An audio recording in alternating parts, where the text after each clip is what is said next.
পরের দিন থেকে হোমওয়ার্কও বেশি বেশি থাকবে, ক্লাস মিস দিয়েন না। প্রথমে ইফেক্ট অপশন থেকে এই 4টা জিনিস দেখাচ্ছি।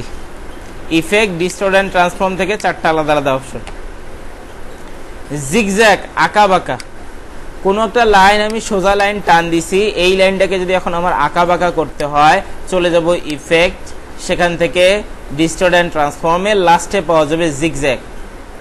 বক্স একটা আসবে, প্রিভিউটা অন করলে দেখতে পারবেন সোজা লাইনটা জিগজ্যাগ হয়েছে। এখানে এই জিনিসগুলো কমা বাড়া করে দেখিয়েন কোনটা দিয়ে কি হয়। সাইজ দিয়ে কি হবে, এই যে উচ্চতাগুলো আছে এই উচ্চতাগুলো বেশি বা কমানো যাবে, আর সেগমেন্ট দ্বারা ঢেউয়ের সংখ্যা কমানো বা বাড়ানো যাবে। স্মুথ করে দিলে এটা ঢেউয়ের মতো গোল হবে, সাইজ কমায় দেই। আর যদি কর্নার করে দেই তাহলে আঁকা বাঁকা রাস্তার মতো হবে। যেখানে গিয়ে মনে হয় হ্যাঁ আমার পারফেক্ট এইটা লাগবে, সেখানে ওকে করবেন, কাজ শেষ হয় নাই। মাথায় রাখিয়েন, ইফেক্ট থেকে যখনই কোনো কাজ করবেন তখনই ওইটাকে ধরে অবজেক্ট থেকে এক্সপ্যান্ড অ্যাপারেন্সে চাপ দিবেন। তাহলে এই যে চিকন যে লম্বা আগের লাইনটা দেখা যাইতেছিল, এই লাইনটা তখন আর দেখা যাবে না, তখন সে পারফেক্টলি কনভার্ট হয়ে যাবে সোজা লাইনটা আঁকা বাঁকা। এখন দেখেন ওই যে সোজা লাইনটা আর দেখা যাইতেছে না। এটা হচ্ছিল জিগজ্যাগ, ডিস্টর্ট অ্যান্ড ট্রান্সফর্ম থেকে জিগজ্যাগ। তাহলে সোজা লাইনকে যদি আঁকা বাঁকা করতে চাই, effect, distort and transform, zigzag. Preview on করলে দেখা যাবে আঁকা বাঁকাটা। এগুলোর মান নিয়ে কাজ করে। ওকে, কাজ শেষ হয় নাই, এখন আমাকে করতে হবে অবজেক্ট থেকে এক্সপ্যান্ড অ্যাপারেন্স। এরপরে যেটা আছে সেটা হচ্ছে পাকার এন্ড বোল্ড। একটা বৃত্ত ড্র করতেছি আমি, চলে গেলাম ইফেক্ট, ডিস্টর্ট অ্যান্ড ট্রান্সফর্ম, ভুল জায়গায় ক্লিক করে গেছে। এরপরে পাকার এন্ড বোল্ড। প্রিভিউটা অন করে যত আপনি এইটাকে, এই বিন্দুটাকে ডানের দিকে নিয়ে যাবেন, তত আপনার বৃত্তটা বেলি ফুলের মতো একটা ইফেক্টেড, কর্নারগুলো গোল হয়, বের হওয়া শুরু করবে। কোন দিকে নিয়ে গেছি? যদি ডানে না নিয়ে যায়, বামের দিকে নিয়ে যায়, তাহলে চিকন হয়ে বের হওয়া শুরু করবে। এইরকম ইফেক্টগুলো আনার জন্য এই অপশনটা ইউজ করা যাবে। তাহলে কর্নারগুলো চোকা করার জন্য কোন দিকে নিয়ে যাওয়া লাগবে? বামের দিকে। আর রাউন্ড করার জন্য, গোল করার জন্য কোন দিকে? ডানের দিকে নিয়ে যাওয়া যাবে। এইভাবে ইফেক্টগুলো দিয়ে কাজ করতে পারবো। কাজ শেষ হয়নি এখনো, কি করা লাগবে? অবজেক্ট থেকে এক্সপ্যান্ড অ্যাপারেন্স।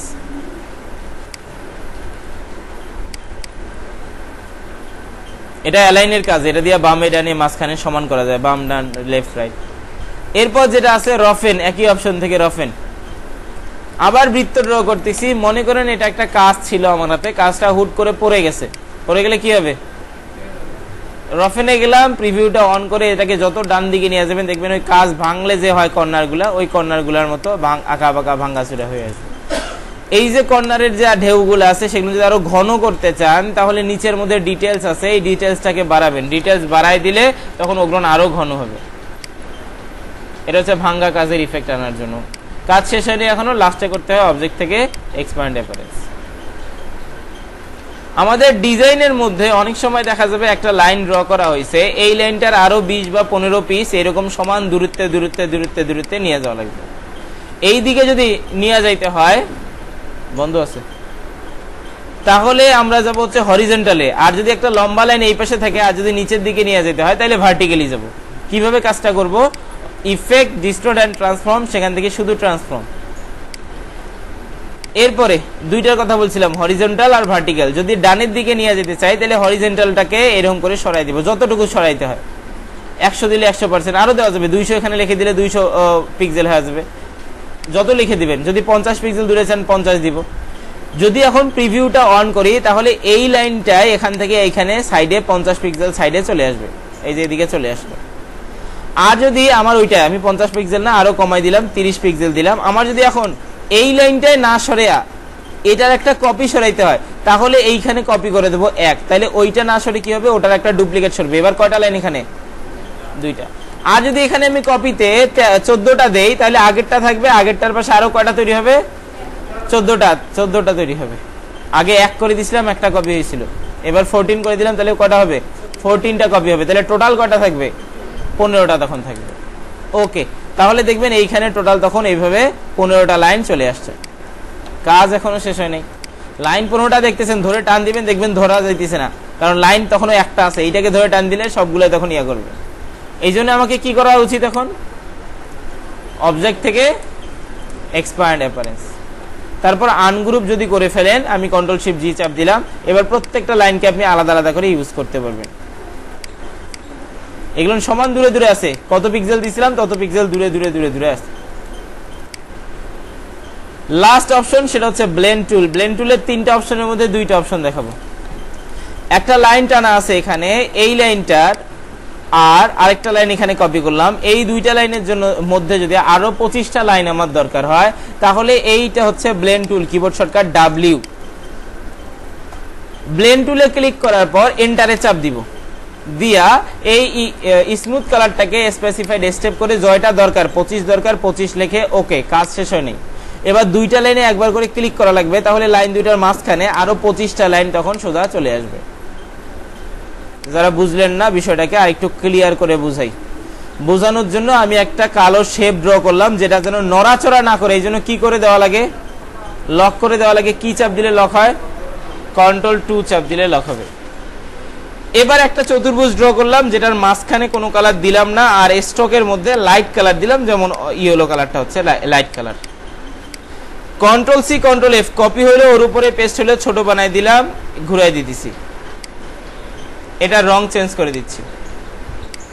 এবার এই 2টার মধ্যে যদি আমার আরো 15টা দরকার হয়, তাহলে ব্লেন্ড টুল নেব, এন্টারে চাপ দিব, স্পেসিফাইড স্টেপের এখানে 25-এর জায়গায় দিলাম 15, ওকে, কাজ শেষ না। এবার 2টাতে একবার করে ক্লিক করা লাগবে, ক্লিকটা করবেন, তাহলে একটা থেকে আরেকটা এরকম আরো 15টা বা 16টা চলে যাবে। এবার আমি হচ্ছে বৃত্ত দিয়ে কাজটা করব, অনেকগুলো গোল গোল গোল গোল বৃত্ত থাকবে।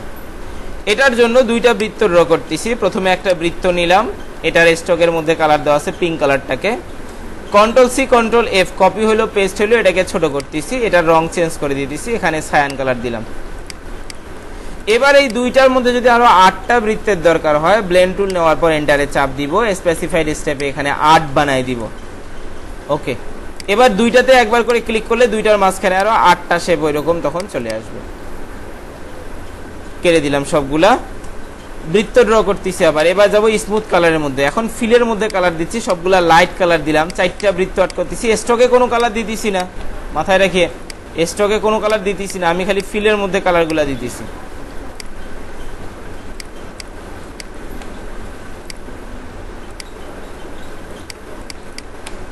এবার ব্লেন্ড টুল নেওয়ার পর এন্টারে চাপ দিলাম, এবার স্মুথ কালার করে দিয়া ওকে। 4টাতে ক্লিক করলে 4 দিক দিয়ে কালারটাকে স্মুথলি সে পাস করে দিবে, তখন এইরকম লাইটিং টাইপের রো দেখা যাবে। এটাও ব্লেন্ড টুল দিয়া স্মুথ কালার দিয়ে করছি। এগুলো দিয়ে বিভিন্ন লেটার তৈরি করতে পারবেন, এম এ বি এগুলো তৈরি করা যাবে। এবার গত দিনের ক্লাসটার গ্রেডিয়েন্ট টুল আর আজকের ক্লাসের ব্লেন্ড টুল, 2টাকে কম্বাইন করে কিছু বানানোর চেষ্টা করতেছি। এটা এখনই বানাইতে যাইয়েন না, বাসায় যদি পিসি ক্ষমতা কম থাকে, 4GB র্যাম, তাইলে রিস্ক নিয়েন না, পিসি হ্যাং করবে। আমি 8GB র্যাম দিয়ে করতেছি, ইনশাল্লাহ তাও দেখা যাইতে পারে যে হ্যাং করছে পিসি। 8 করতেছি হচ্ছে স্টারের কর্নারগুলো বাড়াই দিলাম আপ অ্যারো চাপ দিয়া। এবার এটার কর্নারগুলোতে চোকা চোকা আছে, এগুলোকে রাউন্ড করবো, এই জন্য ডিরেক্ট সিলেকশন টুল নিলাম, এই বিন্দুগুলোকে ধরে রাউন্ড করে দিচ্ছি, অনেকটা ভাইরাসের মতো দেখতে হবে।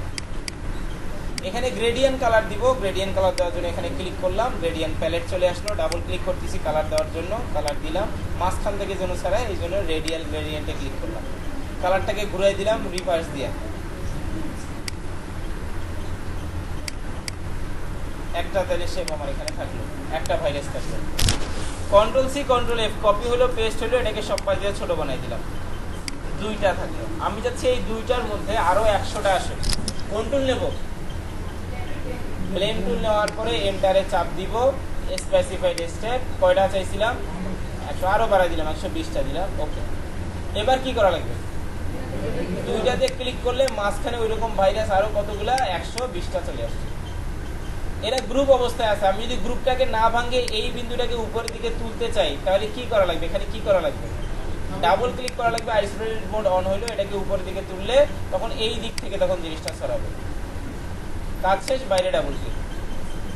এখন যদি আপনার কালারও চেঞ্জ করতে হয় ডাবল ক্লিক করতে পারবেন, ডাবল ক্লিক করে এখানে যে কালার আছে গ্রেডিয়েন্ট প্যালেটটাকে ওপেন করা যাক, এখান থেকে কালারগুলোকে আপনি এরকম চেঞ্জ করে দিতে পারবেন যেরকম আপনার দরকার হয়, কম বেশি করতে হলে কম বেশি করতে পারবেন। এবার আমাকে একটু বুঝান, এইখানে যে 120টা ভাইরাস আছে, আমি চাচ্ছি এই ভাইরাসগুলোর কর্নারগুলোকে কাঁচের টুকরার মতো এলোমেলো করবো। কর্নারগুলো গোল গোল আছে না, আমি একদম কাজ আসার মারলে যেরকম হয় একটু আগে দেখাইছি ওই রকম করবো। তাহলে এটাকে সিলেক্ট করলাম, সিলেক্ট করে গেলাম ইফেক্ট, ডিস্টর্ট এন্ড ট্রান্সফর্ম, এখান থেকে যাইতে হবে রফেন, কোথায় যাবো? আর পাকার এন্ড বোল্ড দিয়ে হয় কি বেলি ফুলের মতো বা চিকন করে মাথাগুলো বের করা যায়। তো রফেনে ক্লিক করার পর যদি প্রিভিউ অন করি, আমি যদি ডিটেলস একটু বাড়ায় দেই, বেশি হয়ে গেছে, ওকে থাক, তাহলে দেখবেন এই কর্নার গুলোকে ওই যেরকম কাঁচের টুকরার মতো অনেকগুলো কাটা কাটা কাটা কাটা কাটা কাটা হয়ে বের হয়ে চলে আসছে। এবারে যে মাথাগুলো আছে এগুলো তো এরকম হয়ে আছে, এরকম এরকম হয়ে আছে, আমি চাচ্ছি এগুলো সবগুলোকে চিকন করে বের করে নিয়ে আসবো। তাহলে অপশন যেটা ছিল সিলেক্ট করার পর ইফেক্ট, সেখান থেকে ডিস্টর্ট এন্ড ট্রান্সফর্ম, পাকার এন্ড বোল্ড, প্রিভিউটা অন করে এটাকে যদি ডান দিকে নিয়ে যাই তাহলে গোল হয়ে বের হয়, আর বাম দিকে নিয়ে গেলে চিকন হয়ে বের হয়। আমার দরকার চিকন করে বের করা, তাহলে কোন দিকে নিয়ে যাবো? বাম দিকে নিয়ে যাবো। বাম দিকে নিয়ে গেলে তখন মাথাগুলো চিকন হয়ে বের হয়ে চলে আসবে। কাজ শেষে নেই, যেহেতু পিসি হ্যাং করতেছে না, আরেকটু আগাই। এটা যদি রং টং চেঞ্জ করতে হয় সেম কাজ, ডাবল ক্লিক করব, ছোট বড় করা যাবে। এই যেটাকে সিলেক্ট করলাম, এটাকে ছোট করলে আমার ডিজাইনে ওই অনুযায়ী ছোট হয়ে আসবে। কালার যদি চেঞ্জ করি, গ্রেডিয়েন্ট টুলটাকে নিলাম, ডাবল ক্লিক করলাম, এবার কালার চেঞ্জ করে দিচ্ছি, কালার দিলাম এই ব্লু কালারটা, ওই অনুযায়ী দেখেন এই পাশের কালারটাও চেঞ্জ হয়ে গেছে। এই মাথাটাকে ধরলাম, কপি করে নিয়ে চলে আসতেছি, যখনই কপি করব ওই দিক দিয়ে ইফেক্টটা চলে আসবে। মাথাটাকে মোটা করে দেই, তখন এই পাশটা আবার মোটা হয়ে চলে আসবে। কালার বদলাই দেই, এখানে দিলাম আমি হচ্ছে গিয়ে এবার খয়েরি কালার, না এটা ভাল লাগতেছে না, রেড, এটাও ভাল লাগতেছে না, নীলটাই সুন্দর লাগতেছে, থাকলো। তখন দেখেন এই দেখুন পিঙ্ক থেকে ধীরে ধীরে নীলের দিকে চলে আসছে। এইভাবে এটাকে যদি কপি করি, অল্টার চাপ দিয়ে যতবার কপি করব ততগুলো এরকম চেঞ্জ হয়ে আসবে। কাজ যখন শেষ হবে বাইরে ডাবল ক্লিক করব, তাহলে আমি আমার মেন যে শেপটা আছে ওটাকে খুঁজে পাবো। এইরকম ইফেক্টগুলো তৈরি করা যাবে এই জিনিসগুলো যদি কম্বাইন করি। এটা তৈরি করতে হবে না, এটা তৈরি করতে, এই যে এই ডিজাইনটা তৈরি করছি এইটা আমার আপাতত লাগবে না, পরে লাগবে। তাহলে এটাকে সিলেক্ট করে Ctrl+3 চাপ দিলে এটা লুকায় যাবে, হাইড হয়ে যাবে। আপনি আপনার মতো কাজ করবেন, যখন আবার ওটা লাগবে Ctrl+Alt+3 চাপ দিবেন, চলে আসবে। দেখাচ্ছি, এই অবজেক্টে গেলাম, সেখান থেকে হাইড, তারপর যদি সিলেকশনে ক্লিক করি, সিলেক্ট করা জিনিসটা হাইড হয়ে যাবে। আবার আনার জন্য অবজেক্ট থেকে ক্লিক করব, শো অল, Ctrl+Alt+3, আবার ওই হাইড করা জিনিসটা আবার চলে আসবে। এখান থেকে লক করলে এটা নড়াচড়া বন্ধ করে দেয়, লক, সেখান থেকে সিলেকশন Ctrl+2, তাহলে এটাকে ধরতে পারবেন না, নড়াচড়া করতে পারবেন না। আবার এখান থেকে যদি আনলক অলে ক্লিক করি, তাহলে ওই যে লক করা জিনিসটা আবার বের হয়ে চলে আসবে, এবার এটাকে ধরতে পারবো, মুভ করতে পারবো। এই অবজেক্ট থেকে এই জিনিসগুলো শিখেছি। ইফেক্ট থেকে বেশি কিছু শিখাই নাই, ইফেক্ট থেকে মনে হয় ব্লার শিখেছি কতদিন, আজকে শিখে, এর আগে স্টাইলিশ শিখেছিলাম ড্রপ শট দেওয়ার জন্য, আজকে শিখাইছি হচ্ছে গিয়ে ডিস্টর্ট এন্ড ট্রান্সফর্ম অপশনটা, এখান থেকে 4টি অপশন শিখেছি। আর বাকি যেগুলো ছিল এই ডান পাশটায় হালকা পাতলা কিছু কাজ, আর এখান থেকে কয়েকটা টুল মাত্র। এই যে টুলগুলো শিখাইছি ওই টুলগুলো বেশি বেশি প্র্যাকটিস করবেন, ওগুলো খুব ইম্পর্টেন্ট। শুরুর দিকের এই 8টা ইম্পর্টেন্ট, এইটা ইম্পর্টেন্ট, শেপ বিল্ডার টুলটা ইম্পর্টেন্ট, আইড্রপার টুলটা ইম্পর্টেন্ট, জুম ইম্পর্টেন্ট, হ্যাঁ নাইফ মাঝে সাথে ইউজ করতে পারেন, গ্রেডিয়েন্ট টুলটা ইম্পর্টেন্ট। এই টুলগুলো শিখাইছি। আর মাঝখানের টুলগুলো এগুলো, এই ওয়েব টুলটা একদিন দেখাইছি দিছি যদিও, তবে ইম্পর্টেন্ট না। এই টুলগুলো অতটা ইম্পর্টেন্ট না, তবু আমি মাঝে সাথে দেখাই দিই। এখানে ব্লেন্ড টুল আজকে দেখাইছি। বাকি থাকার মতো বাকি আছে হচ্ছে একটা খুবই সোজা, এটা দেখাইছি, ফ্লিপ করা বা রোটেট করা দেখাই দিছি। উইথ টুলটা একদিন দেখাই দিছি, এইটা দেখাই নাই, এইটা দেখাই নাই, মেশ টুল দেখাই নাই, ব্লেন্ড টুল আজকে দেখাইছি, এটা দেখাইনি, এটা দেখাইনি, এটা দেখাইনি, এটা দেখাইনি। এই হাতে গোনাগাতেই 7-8টা টুল বাকি আছে, শুধু বাকি সবগুলো দেখাই দিচ্ছি। এগুলো খুব রেয়ারলি, অনেক কম ইউজ হয়, ওই জন্য এখনো দেখাই। ওগুলো টুকটাক দেখাই দেবো ধীরে ধীরে। তবে আগে ইম্পর্টেন্ট জিনিসগুলো আরেকবার আপনারা ভালো করে ঘষা মাজা দিয়ে শিখে নেন, এগুলো নিয়ে যেন কারো ফাঁকিবাজি না থাকে। ফাঁকিবাজি থাকলে পরের দিন থেকে আর ডিজাইন শিখতে পারবেন। হতে পারে আমার কথাগুলো মাথার উপর দিয়ে যাচ্ছে, অনেকে ঘুম ধরতে চায়, কিন্তু ঘুম ধরলেও শুনে রাখেন যে পূর্বের ক্লাসগুলো আরেকবার রিভিশন লাগে।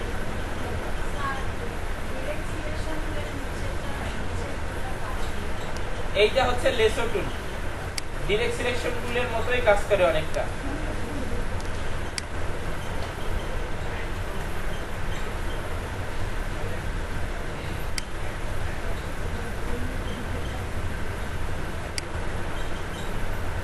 ডিরেক্ট সিলেকশন টুল দিয়ে আমরা অ্যাঙ্কর পয়েন্ট সিলেক্ট করতে পারি যে আমার এইটা দরকার, এইটা দরকার, এই অ্যাঙ্কর পয়েন্টটা দরকার, এই অ্যাঙ্কর পয়েন্টটা দরকার, এই অ্যাঙ্কর পয়েন্ট, এইভাবে আমি সিলেক্ট করতে পারতেছি শিফট দিয়ে দিয়ে। আর আমি যদি লেসো টুলটা নিতাম, লেসো টুল নিয়ে এইরকম করে একটা রেঞ্জ আঁকে দিতাম যে আমার এই অংশটুকুর অ্যাঙ্কর পয়েন্টগুলো দরকার, ওই অ্যাঙ্কর পয়েন্টগুলো সিলেক্ট হবে। এখন আপনি ওটা কিবোর্ডে অ্যারো কি দিয়ে ওই অ্যাঙ্কর পয়েন্টগুলোকে মুভ করতে পারবেন। দেখেন এই এদিক দিয়ে আমি টান দিইনি, ওই জন্য এগুলো নড়াচড়া করতেছে না, এটা নড়াচড়া করতেছে না, এটা বাদ দিয়ে বাকিগুলো তখন নড়াচড়া করতেছে। বোঝেননি যারা, আবার বুঝাই দিচ্ছি বিষয়টা।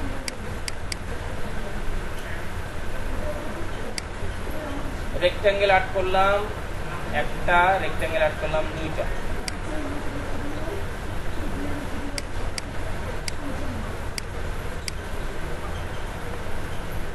কালার দিয়ে দিছি, এটাকে দিলাম হচ্ছে লাইট কালারটা, এটাকে দিচ্ছি ডার্ক কালারটা। স্টকে কোনো কালার রাখলাম না, এদের কয়েকটা কপি বানিয়ে দিচ্ছি, দুইটা, তিনটা, চারটা। এখন আমি এই অংশটুকুর যে অ্যাঙ্কর পয়েন্টগুলো আছে এগুলো একটুখানি নিচের দিকে নামাই নিয়ে আসি। তখন ডিরেক্ট সিলেকশন টুল দিয়ে সিলেক্ট না করে আমরা লেসো টুল দিয়ে এইরকম করে টান দিতে পারি, এখানে যতগুলো অ্যাঙ্কর পয়েন্ট থাকবে সিলেক্ট হবে। এবার কিবোর্ডের অ্যারো কি দিয়ে এগুলোকে এইভাবে নামাই দিতে পারি বা উপরে তুলে দিতে পারি। এইভাবে আমরা একটা এরিয়ার অ্যাঙ্কর পয়েন্ট সিলেক্ট করে ওইগুলো উপরে অথবা নিচে বা বামে ডানে সরাই দিতে পারি। এবার টাইপ টুল নিয়ে লিখি, এটা মনে করেন কোনো একটা কোম্পানির লোগো, বিল্ডিং টিল্ডিং তৈরি করে এই টাইপের বোঝা যায় কি। এবার নিচের মধ্যে টাইপ টুল নিয়ে কোম্পানির নাম লিখে দিতে পারেন। এইরকম কাজগুলো করার জন্য হচ্ছে কি টুল বললাম, লেসো টুল ব্যবহার করা হয়। লেসো টুলের পাশে যেটা আছে এটা নাম ম্যাজিক ওয়ান টুল। এই যে কালারগুলো আছে এই কালারগুলোকে আমি সিলেক্ট করতে চাই একত্রে, যতগুলো এই টাইপের কালার আছে সবগুলো। ম্যাজিক ওয়ান টুল দিয়ে আমি একটা স্যাম্পল কালারে ক্লিক করলে ওই জাতীয় যতগুলো কালার আছে সিলেক্ট হয়ে যাবে। এবার যদি আমি এখান থেকে রং চেঞ্জ করে দিই সবগুলোর কালার তখন চেঞ্জ হয়ে চলে যাবে। আবার বুঝাই দিচ্ছি, এই নীল কালারগুলো সবগুলোকে সিলেক্ট করব, ম্যাজিক ওয়ান টুল নিব, নিয়ে একটা নীলে ক্লিক করব, সবগুলো নীল সিলেক্ট হয়ে যাবে। এবার যদি আমি কালার এখান থেকে চেঞ্জ করে দিই সবগুলোর কালার ওইরকম চেঞ্জ হয়ে চলে আসবে। বুঝতে পারছি কথা? এটা হচ্ছে কিসের কাজ? ম্যাজিক ওয়ান টুলের কাজ। কার্ভাচার টুল দিয়ে আপনি খালি ক্লিক ক্লিক করে দেবেন, ও নিজে নিজে রাউন্ড করে দেবে, আপনাকে রাউন্ড করতে হবে না, আপনি খালি ক্লিক করে দেবেন, ও ওই অনুযায়ী আঁকা বাঁকা করে দেবে। এরকম আঁকা বাঁকা শেপ যদি তৈরি করতে হয় তাহলে কার্ভাচার টুল আপনি ইউজ করতে পারেন। এটা হচ্ছে কার্ভাচার। লাইন সেগমেন্ট টুল দিয়ে লাইন আর্ট করতে হয়, এভাবে সোজা লাইন, বাঁকা লাইন, বক্ররেখা, সরলরেখা এগুলো তৈরি করতে হয়। টাইপ টুলটা তো রিসেন্টলি শিখাইলাম, টাইপ টুল দিয়ে লেখালেখির কাজগুলো করে। রেক্ট্যাঙ্গেল টুল তো প্রথম দিন থেকে শিখে আসতেছে। ব্রাশ টুল শিখাইনি, এটা আমাদের ইলাস্ট্রেটরে অত দরকার হয় না। ব্রাশ টুল দিয়ে এইরকম করে লেখা যায়। এটা যাদের হচ্ছে গ্রাফিক্স ট্যাগ থাকে, এগুলো ট্যাবের মতো যেখানে পেন্সিল দেওয়া যাবে তখন এটা কাজ হবে ইলাস্ট্রেটরে। ফটোশপে এই টুলের কাজ আবার বিশাল, অনেক কিছু করা যায় এই টুলটা দিয়ে, ব্রাশ টুলটা দিয়ে। নাইফ টুল দিয়ে শেপ টেপ কাটার জন্য ইউজ করা দেখাইছি, এইভাবে কাটি দিতে পারবো, এই জায়গাটা তখন কাটি যাবে, এটাকে তখন আপনি আলাদা করে ইউজ করতে পারবেন। শেপার টুল দিয়ে আপনি আইডিয়া একটা শেপ তৈরি করবেন, ও আপনাকে ওই শেপটা দিয়ে দেবে। কি অ্যাড করতে চেষ্টা করতেছি? বৃত্ত দিয়ে দিচ্ছি। এইবার কি অ্যাড করতে চেষ্টা করলাম? চতুর্ভুজ, তখন দিয়ে দেবে। এইরকম করে শেপার টুল দিয়ে শেপার করতে হবে। রোটেট টুলটা দিয়ে ঘুরানো দেখাইছি। এগুলো অযথা এগুলো দিচ্ছি না আজকে, এগুলো থাক। যে টুলগুলো হয়েছে কয়েকটা ক্লাসে ওই টুলগুলো রিভিশন দেবেন, এর বাইরে